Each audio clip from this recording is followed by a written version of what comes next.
इतना सामर्थ का कार्य किया कि लाल समुद्र को क्या कर दिया, डोबा कर दिया। और उसके अलावा क्या किया, उनके लोगों के लिए वो जगह बिल्कुल सुखा दिया जिसपे वे चलकर जा सके।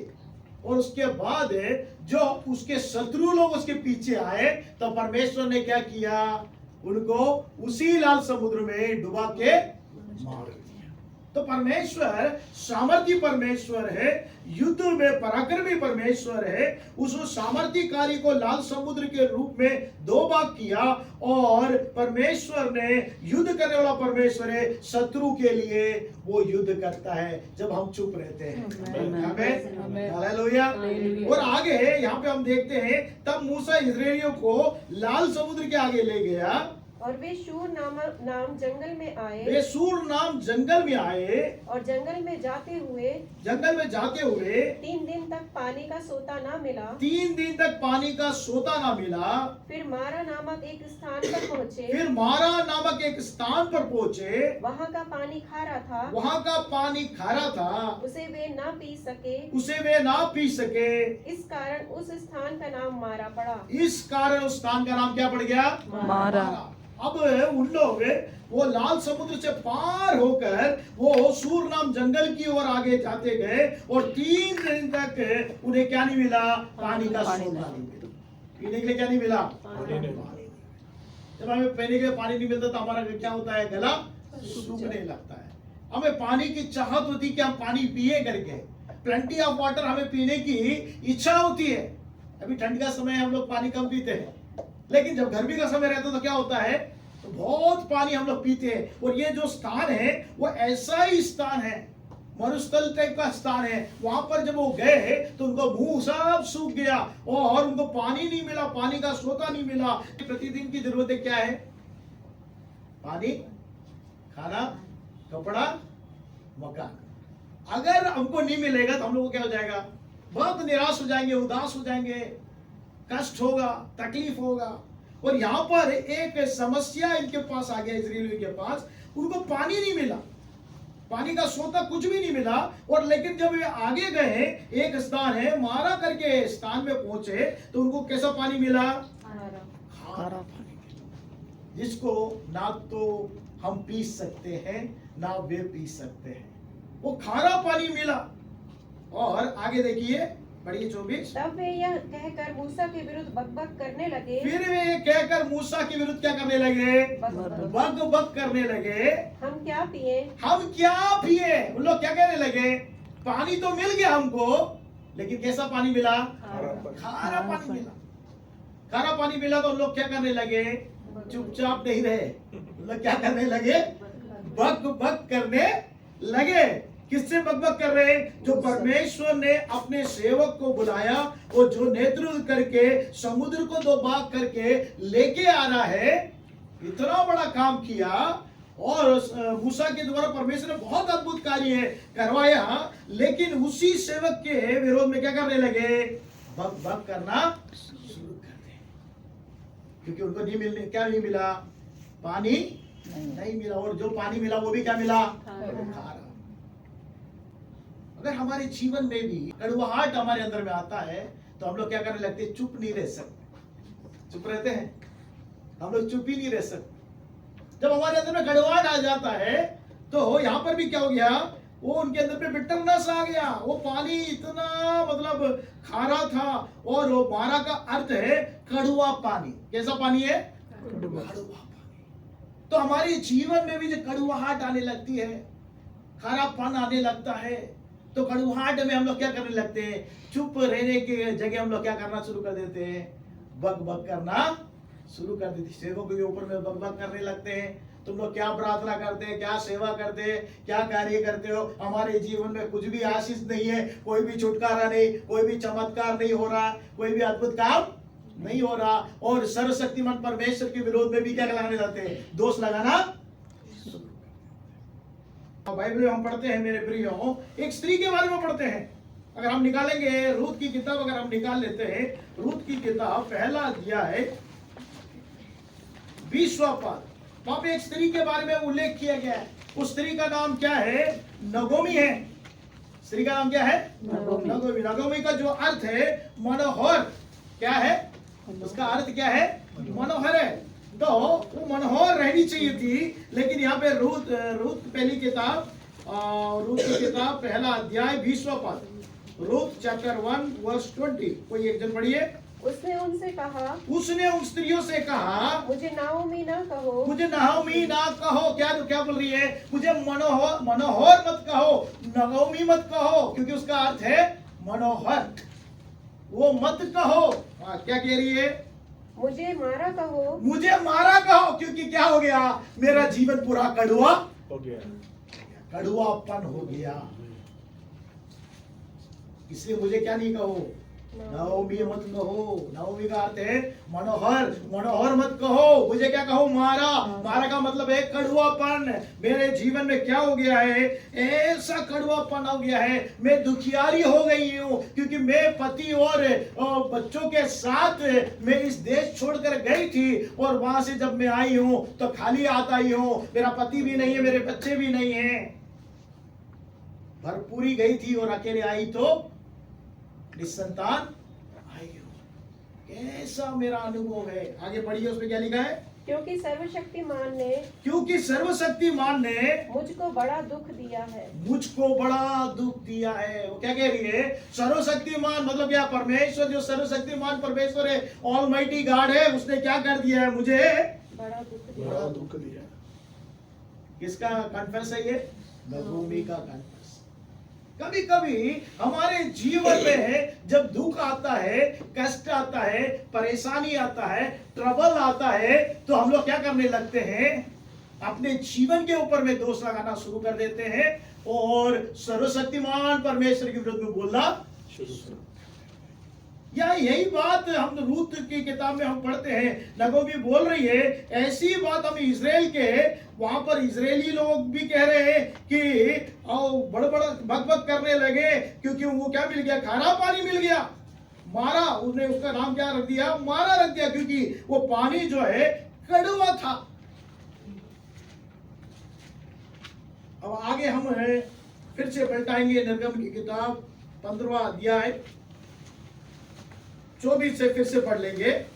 तब वे यह कहकर मूसा के विरुद्ध बकबक करने लगे, हम क्या किए? तब क्या किए? तब मूसा ने यहोवा की दुहाई दी। तब मूसा ने क्या किया? यहोवा की दुहाई दी। उसका दास जो उनको चरवाई करके लेके आ रहा है, मिस्र से गुलामी से छुड़ाकर लाल समुद्र के द्वारा वो सूर नाम जंगल से लेते हुए आ रहा है कानान देश ले जाने के लिए, उसने क्या किया? इनके बकबक को सुनकर हम क्या पिएंगे जब उसने बोला, तो मूसा ने क्या कर रहा? यहोवा की दुहाई करना शुरू कर दिया। हमें क्या करना चाहिए?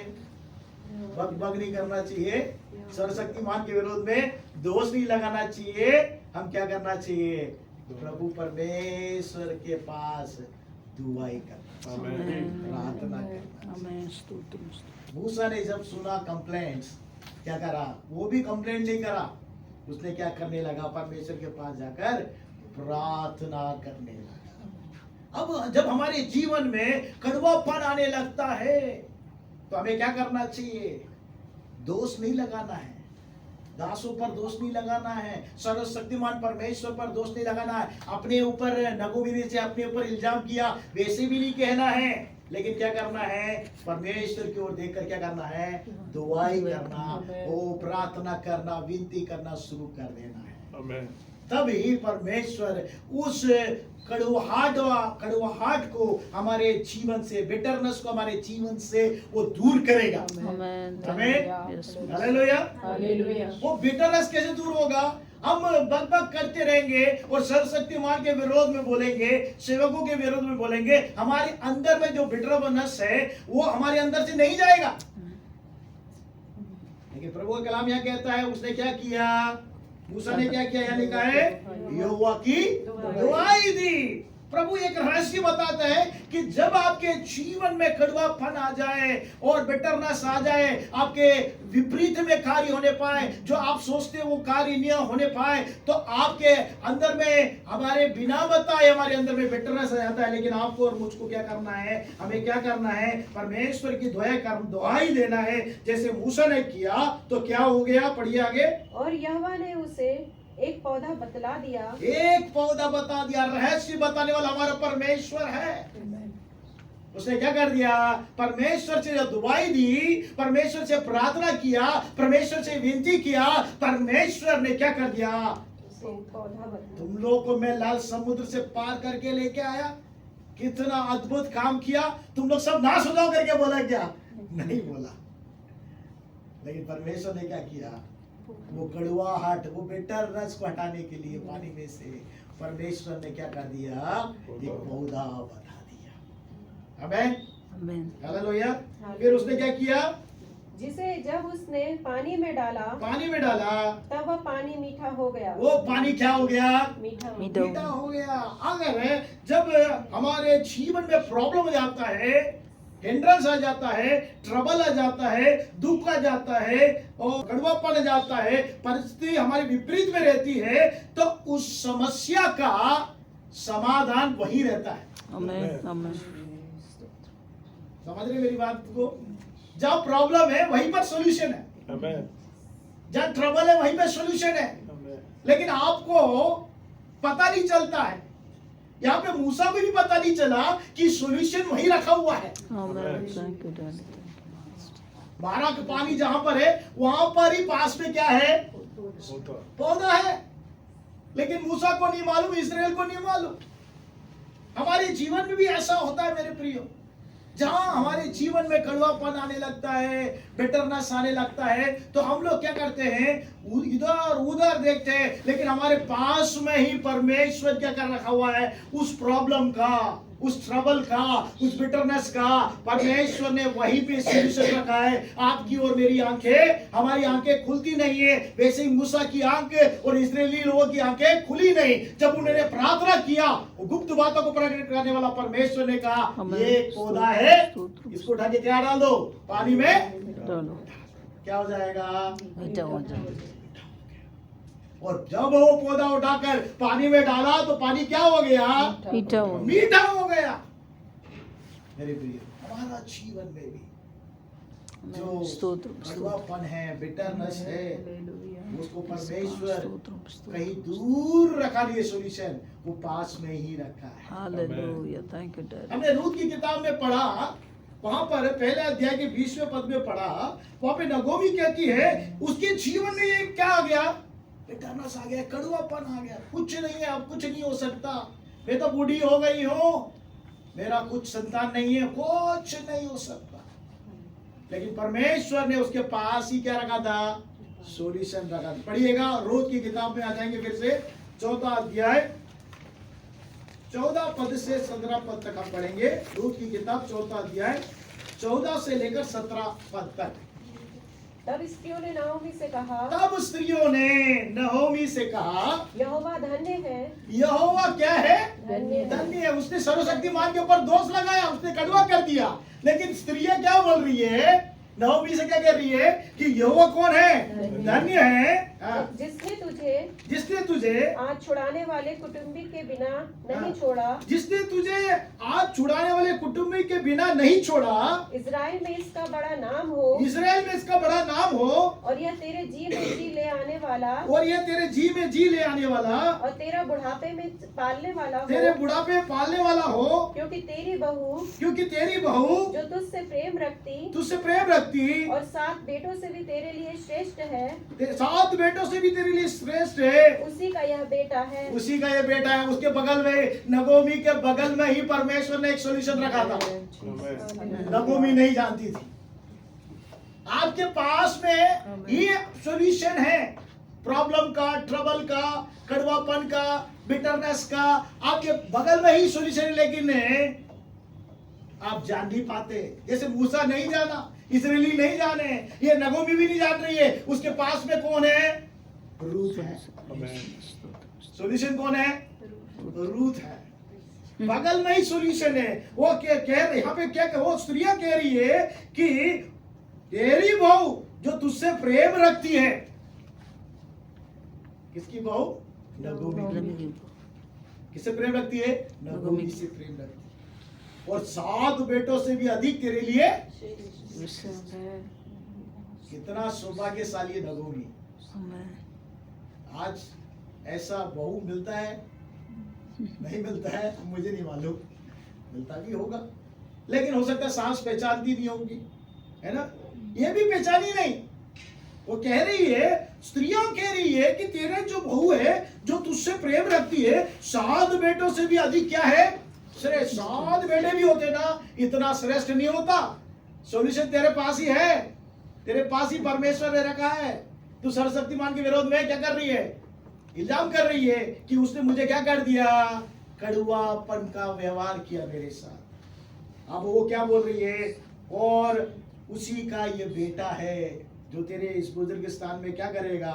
तेरे लिए बड़े कार्य को करेगा। आगे पढ़िए। फिर नाओमी उस बच्चे को अपनी गोद में रखकर उसकी धाय का काम करने लगी। हाँ जी। और उसके पड़ोसियों ने यह कहकर नाओमी के एक बेटा उत्पन्न हुआ है। नाओमी का एक बेटा उत्पन्न हुआ, लड़के का नाम ओबेद रखा। यिशै का पिता, ईसा का पिता, और दाऊद का दादा वही हुआ। अब देखिए, नगोमी अपने जीवन से, कड़वापन से इतना परेशान हो गई, बोली कि सर्वशक्तिमान परमेश्वर ने मेरे साथ जो व्यवहार किया उसका कोई सॉल्यूशन नहीं है, मेरे से कुछ नहीं हो सकता, नहीं संतान हो गई हूं। लेकिन परमेश्वर ने उससे 7 लड़कों से भी ज्यादा प्रेम करने वाली एक बहू उसके पास रखा था। उस सॉल्यूशन को जान ही नहीं पाई। लेकिन दूसरी स्त्री लोग ने जानकर बोल रही है कि वो 7 बेटों से भी ज्यादा तुझसे प्रेम करती है, वो तेरे लिए श्रेष्ठ है। उससे जो बेटा हुआ है उससे तेरा वंश चलेगा। और वो बेटा का नाम किन लोगों ने रखा? पड़ोसी लोग ने नाम रखा है। किसने रखा? हमारे घर बच्चा पैदा हुआ तो कौन लगाएगा नाम? मम्मी रखेगी, पापा रखेंगे, दादा दादी रखेंगे, है ना? बड़े लोग रखेंगे, पादरी रखेंगे, पास्टर रखेंगे, बिशप रखेंगे। लेकिन यहाँ पर कौन रख रहा है? पड़ोसी नाम रख रहे हैं, क्योंकि वो इतना समझ गई कि नगोमी को परमेश्वर ने कितने अद्भुत रीति से बचा के लेके आया, उसके जीवन में परमेश्वर ने कितना बड़ा काम किया। उसके बगल में ही सॉल्यूशन था। नगोमी जान नहीं पाई। उसका जो बेटा पैदा हुआ वो बेटा कौन है? वो ओबेद नाम रखा। वो कौन था? ईसा का पिता था। और ईसा कौन है? दाऊद का दादा। अब आप आ जाइए मत्ती रचित सुसमाचार पहला अध्याय का पहला पद में जाइए। मत्ती रचित सुसमाचार पहला अध्याय का पहला पद। अब्राहम की संतान, दाऊद की संतान, यीशु मसीह की क्या है? नगोमी का जो कड़वापन था, वो कड़वापन को हटाने के लिए परमेश्वर ने सॉल्यूशन बगल में रखा। उस सॉल्यूशन के द्वारा उसका एक बेटा पैदा हुआ, और वो बेटा दाऊद का क्या था? दादा था। और यहाँ पर जब हम पढ़ते हैं, अब्राहम का जो संतान था और दाऊद का जो संतान था, यीशु मसीह की। तो दाऊद का संतान कौन है? मेरे प्रियो, एक और वचन में हम पढ़ेंगे, लूका रचित सुसमाचार पहला अध्याय 26 और 27 पद भी पढ़ लेंगे आप लोग। लूका रचित सुसमाचार पहला अध्याय 26 और 27 पद पढ़िएगा। 6वें महीने में परमेश्वर की ओर से जिब्राइल स्वर्गदूत गलील के नासरत नगर में एक कुंवारी के पास भेजा गया, जिसकी मंगनी यूसुफ नामक दाऊद के घराने के एक पुरुष के साथ हुई थी। उस कुंवारी का नाम मरियम था। मरियम का मंगनी किसके साथ हुआ? यूसुफ नामक दाऊद के घराने। तो मेरे प्रियो, वो जो दाऊद है वो किसका पोता है? ओबेद का। वो ओबेद कहां से पैदा हुआ? रूत के द्वारा पैदा परमेश्वर ने जो सॉल्यूशन नगोमी को दिया, उस सॉल्यूशन में ही हमारा सॉल्यूशन है। हमें यहाँ पर हम देखते हैं कि एक पौधा दिया गया, उस पौधे को क्या करो आप पानी में डाल दो, और पौधा पानी में डाला जाएगा तो आपको क्या हो जाएगा? मीठा हो जाएगा। उसके पास सॉल्यूशन पौधा था। और हम पढ़ते हैं, आप पढ़िएगा गलातियों 3 अध्याय 13 और 14 पद पढ़िए। गलातियों की पत्री 3 अध्याय, गलातियों की पत्री 3 अध्याय 13 और 14 पद। मसीह ने जो हमारे लिए साबित बना, मसीह हमारे लिए साबित बना। यीशु मसीह हमारे लिए क्या बन गया? साबित बन गया। हाँ, हमें मोल लेकर व्यवस्था के सांप से छुड़ाया, व्यवस्था के श्राप से छुड़ाया, क्योंकि लिखा है जो कोई खाट पर लटकाया जाता है वह श्रापित है। खाट किससे बनता है? लकड़ी से। पौधा जब पेड़ बनता है, पेड़ से क्या बनता है? लकड़ी आता है। लकड़ी से क्या बनता है? घास। वहां मारा का पानी, जो कड़वाहट को हटाने के लिए एक पौधा था, वो पौधे को पानी में डाला गया और कड़वापन चला गया और मीठा हो गया पानी। आपका जीवन और मेरा जीवन, हमारा जीवन अगर कड़वापन से भरा पूरा है, हिंड्रेंस है, तकलीफ है, परेशानी है, समस्या है, तो एक पौधा आपके पास भी है। हमारे पास प्रभु यीशु ने एक पौधा दिया है, जिस पौधे पर, जिस काठ पर प्रभु यीशु मसीह चढ़ाया गया, जो दाऊद के वंशज था, ओबेद का पोता था, जो कड़वापन नगोमी के जीवन से परमेश्वर ने दूर किया, उसी के वंशज से परमेश्वर ने हमारे अंदर से भी वो कड़वापन हटाने के लिए क्रूस पर यीशु मसीह को सौंप दिया। मेरे प्रिय 14 पद भी पढ़ेंगे हम। यह इसलिए हुआ कि अब्राहम की आशीष मसीह यीशु में अन्य जातियों तक पहुँचे। अन्य जाति तक पहुंचे। कौन है अन्य जाति? आप और मैं कौन है? अन्य जाति है। अब्राहम के हम वंशज नहीं है। अब्राहम इजरायली था, हम इजरायली नहीं है, लेकिन यीशु मसीह के द्वारा हमारा कड़वापन दूर करने के लिए यीशु मसीह को चुना गया। उसी पौधे के पेड़ के खाट पर यीशु मसीह आपके लिए, मेरे लिए क्रूस पे लटा। जो श्राप हमें कड़वापन हमारे जीवन में लेकर आता है, वो सारे कड़वापन को दूर करने की सामर्थ्य उस यीशु मसीह के पास है। तो हमारे पास है। हालेलुया। सॉल्यूशन बिल्कुल पास में है। आमीन। Thank you daddy, thank you. मूसा को नहीं मालूम, इजरायली को नहीं मालूम, नगोमी को नहीं मालूम कि सॉल्यूशन कहाँ पर रखा हुआ है? बगल में है, निवारण बगल में है, लेकिन निवारण मालूम ही नहीं है। अब देखिए प्रकाशित वाक्य में हम आ जाएंगे। प्रकाशित वाक्य 3 अध्याय 20वां पद पढ़िएगा कोई एक जन। प्रकाशित वाक्य 3 अध्याय 20वां पद। देख मैं द्वार पर खड़ा हुआ खटखटाता हूँ। यीशु मसीह कहता है, देख मैं द्वार में खड़ा होकर खटखटाता हूँ। खटखटाता है। यीशु मसीह कहाँ पर है? द्वार पर। पास में है। सॉल्यूशन कहाँ पर है? पास। पौधा भी पास में था, खारा पानी को मीठा करने के लिए। नगोमी में के पास भी एक सॉल्यूशन था, बगल में रूथ थी। पहचान नहीं पाई। क्या आप पहचान पाते हैं कि आपका जो प्रॉब्लम है उसका निवारण करने वाला, सॉल्यूशन करने वाला आपके पास है, द्वार पे खड़ा हुआ है। थैंक यू, पास खड़ा है वो। क्या मैं द्वार को खटखटा रहा हूँ। आगे पढ़िए। यदि कोई मेरा शब्द सुनकर, यदि कोई यीशु मसीह का शब्द सुनकर द्वार खोलेगा, तो मैं उसके पास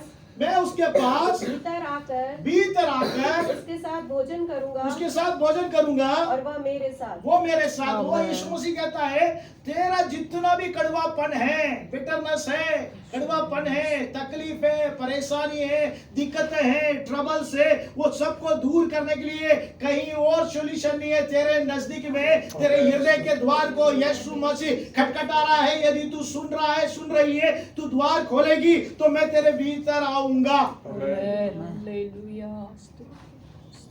सॉल्यूशन है। मूसा ने वो सॉल्यूशन को समझ गया और तुरंत गया उस पौधे को उखाड़ा और उसने क्या कर दिया, पानी में डाल दिया।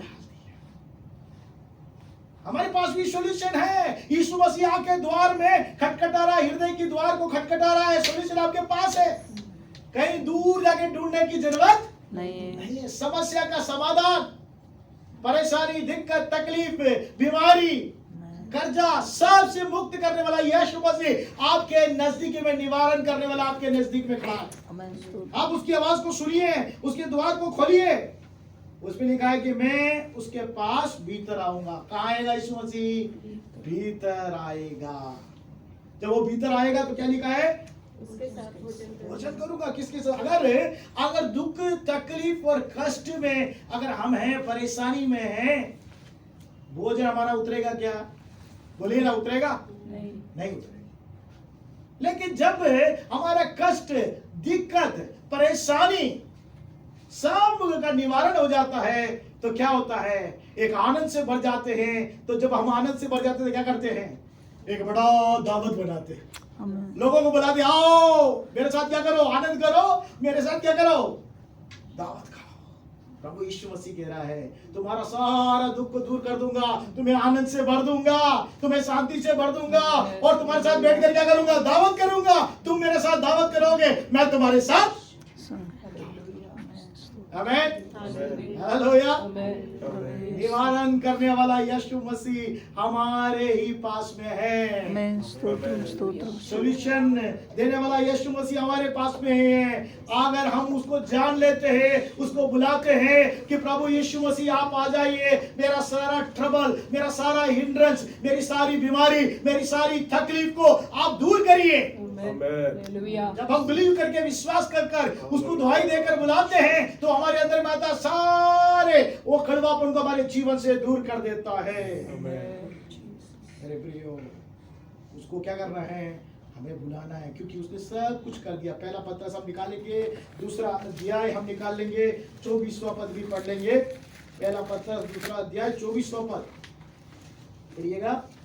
वह आप ही हमारे पापों को, यीशु मसीह आप ही हमारे पापों को अपनी देह पर लिए हुए, अपने देह पर लिए हुए क्रूस पर चढ़ गया। क्रूस पे चढ़ गया। उस पौधा जो पेड़ से क्रूस बनाया गया, उस पर यीशु मसीह चढ़ गया, जिससे हम पापों के लिए मरकर, हम पापों के लिए मरकर धार्मिकता के लिए जीवन बिताए। धार्मिकता के लिए जीवन बिताए। उसी के मार खाने से तुम चंगे हुए। उसी के मार खाने से क्या हो गए? आमेन, स्तोत्र, अप्पा, स्तोत्र।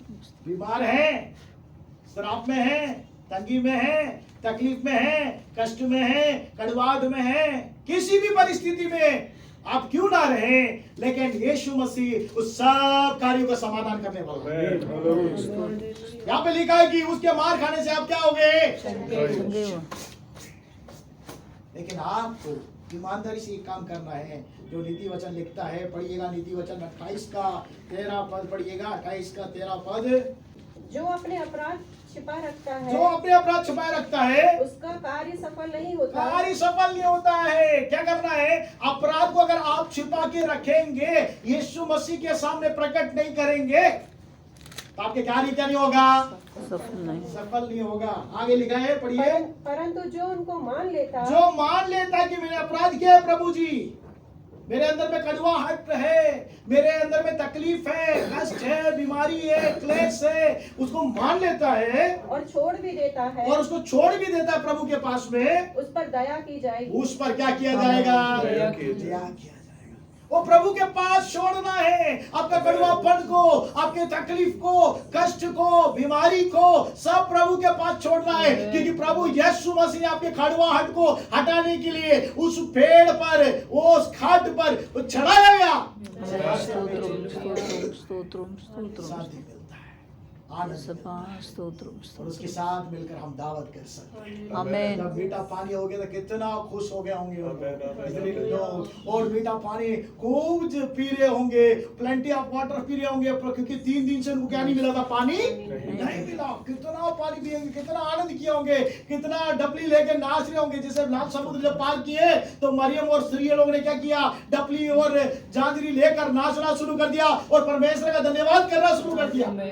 जब परमेश्वर अद्भुत काम करता है तो हम लोग धन्यवाद करते हैं, स्तुति करते हैं। आमेन। लेकिन जहां हमारे जीवन में कड़वापन आने लगता है, तकलीफ आने लगता है, परेशानी आने लगता है, तो हम लोग क्या करते हैं? चुपचाप नहीं रहते, हम लोग क्या करने लगाते हैं? कुड़कुड़ाने लगते हैं और हम क्या करने लगते हैं? सर्वशक्तिमान परमेश्वर के विरुद्ध में दोष लगाना शुरू कर देते हैं मेरे प्रिय। लेकिन हमारा परमेश्वर कितना प्रेमी है, दयालु है। वो क्या करता है? हम पर क्या करता है? दया करता है। ये पहला यूहन्ना पहला अध्याय का 9वां पद पढ़ लीजिए कोई जन। पहला यूहन्ना पहला अध्याय का 9वां पद। यदि हम अपने पापों को मान ले, यदि हम अपने पापों को मान ले, क्या करना पड़ेगा?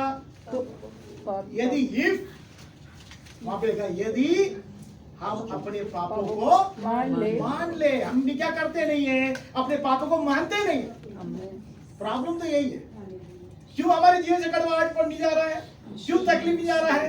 क्यों हमारे जीवन में स्ट्रगल है, हिंड्रेंस है, प्रॉब्लम है, हमेशा फेस कर रहे हैं? क्यों कर रहे हैं? हम मानते ही नहीं है अपनी गलती को, अपने अपराध को मानते ही नहीं। यहाँ पे लिखा है, यदि हम अपने पापों को मान ले तो वो हमारे पापों को क्षमा करने और हमें सब अधर्म से शुद्ध करने में विश्वास योग्य और धर्मी है। लिखा है कि यदि हम मान लेंगे तो हमारे पापों को क्षमा करने और हमें सब अधर्म से शुद्ध करने में परमेश्वर क्या है? विश्वास योग्य और धर्मी है। हमें हालेलुया, ताली बजाकर परमेश्वर का धन्यवाद करें। वो विश्वास योग्य धर्मी परमेश्वर है, वो विश्वास योग्य परमेश्वर है। यदि आप उसकी बात को सुन लेते हैं, यदि आप उसकी बात को मान लेते हैं, वो आपकी समस्या का समाधान करता है, निवारण करता है। प्रभु मूसा को परमेश्वर का देख, वो पौधा को उठाकर पानी में डाल दे, वो खारा पानी मीठा हो गया। आपका जीवन कितना भी खारा क्यों ना हो, आपका जीवन कितना भी कड़वापन क्यों ना हो, आपका जीवन कितना भी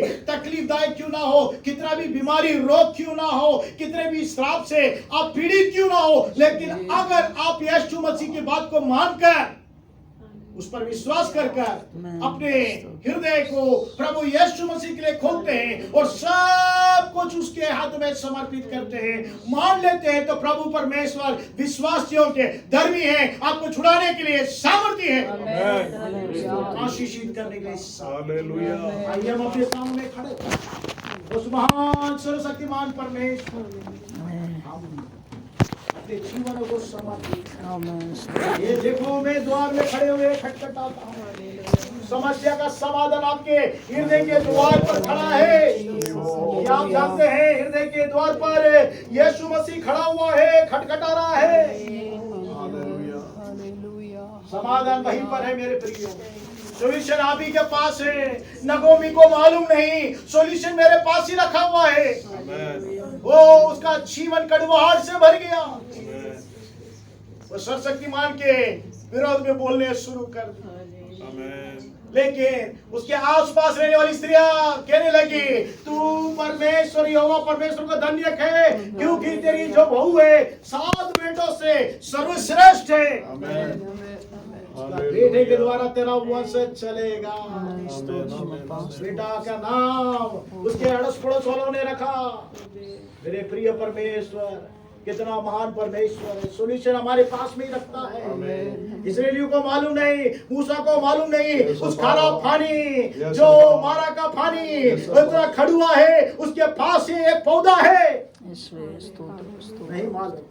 जब उनने दुआई दी, प्रार्थना किया, तो परमेश्वर ने प्रकट किया। जब आप दुआई और प्रार्थना करने लगते हैं, परमेश्वर आपको बताता है कि देख, मैं तेरे पास हूं, निवारण करने वाला, तुझे छुटकारा देने वाला, तुझे शांति देने वाला, तुझे आनंद देने वाला, तेरे लिए सब कार्य को करने वाला। मैं तेरे नजदीक खड़ा हूं। उसका परमेश्वर के कलाम में कहते हैं कि निवारण बिल्कुल पास में था। ओ सारे प्रॉब्लम का सॉल्यूशन पास में था। हमारे पास ही यीशु मसीह खड़ा है, जो सॉल्यूशन को, सारे प्रॉब्लम को सॉल्यूशन करने के लिए खड़ा हुआ है। वो सारे दुखों को सॉल्यूशन करने के लिए खड़ा हुआ है, सारी बीमारी को, रोगों को हटाने के लिए खड़ा हुआ है, और लोगों के जीवन को बदलने के लिए खड़ा हुआ है। वो सब कुछ करने की सामर्थ्य रखता है। हालेलुया हमारे जीवन को मात्र नहीं, हमारे घराने को बदल सकता है, हमारे परिवार को बदल सकता है, हमारे पति को बदल सकता है, हमारी पत्नी को बदल सकता है, हमारे बच्चों को बदल सकता है, हमारे समुदाय को बदल सकता है, हमारे देश को बदल सकता है, यदि उसकी बातों का अगर हम सुनकर हालेलुया प्रभु को अपने जीवन में बुलाते तो जीवन में परमेश्वर अद्भुत कार्य करता है। अद्भुत युक्ति करने वाला परमेश्वर है, शांति का राजकुमार है, वो सर्वशक्तिमान परमेश्वर है, वो सृष्टिकर्ता परमेश्वर है, वो सर्वव्यापी परमेश्वर है, वो सेनाओं का यहोवा है, वो सब कुछ करने की सामर्थ्य रखता है। हमारी आंखों को तूने खोला मेरे प्रभु जी, हमारे मन को खोला मेरे प्रभु जी, और निवारण हमारे पास में है, सॉल्यूशन हमारे पास में है, हम इधर उधर देख रहे हैं, ओ प्रभु परमेश्वर तेरा सॉल्यूशन ओ हमारे पास में नजदीक लगा, ओ मेरे प्रभु परमेश्वर, ओ धन्यवाद करते हैं तेरे सॉल्यूशन का धन्यवाद करते हैं, ओ मिस्या यीशु मसीह को सत्य में कराया,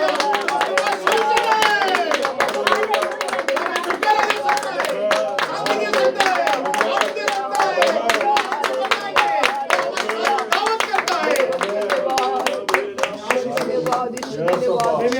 सॉल्यूशन है, पिता तेरे सम्मुख में समर्पित करते अपने गहराई की बातों को आज हमें प्रकट किया। धन्यवाद। हमारे हृदय में जो बिटरनेस है दूसरों के प्रति, आपके प्रति, सेवकों के प्रति, वो सारे बिटरनेस को हमारे अंदर से निकाल दीजिए। हालेलुया मेरे प्रभु परमेश्वर जितना भी हिंड्रेंस है, तकलीफ है, कष्ट है, बीमारी है, रोग है, श्राप है, सबको दूर करने वाला निवारण हालेलुया उसको समाज कर्मकारीवंत होने पाए, ताकि तेरे नाम की महिमा के लिए जी सके। प्रभु तेरे दास और प्रभु दासी और के परिवार को आशीषित कर रहा था। आए हुए तेरे प्रिय बच्चे, जवान, बड़े, बुजुर्ग और जितने सुन रहे हैं उनके जीवन में परमेश्वर तूने निवारण रखा है, वो समझकर यीशु मसीह को अपने जीवन में मौका दे ताकि उनका जीवन बदल जाए, वो आशीष के साथ जीवन जी सके, वो जयवंत के साथ जीवन जी सके, वो तेरे नाम की बड़ाई कर सके। सारा आदर महिमा आपको समर्पित करते हैं, यीशु मसीह के नाम से मांगते हैं, सुन और ज्ञान कर पिता।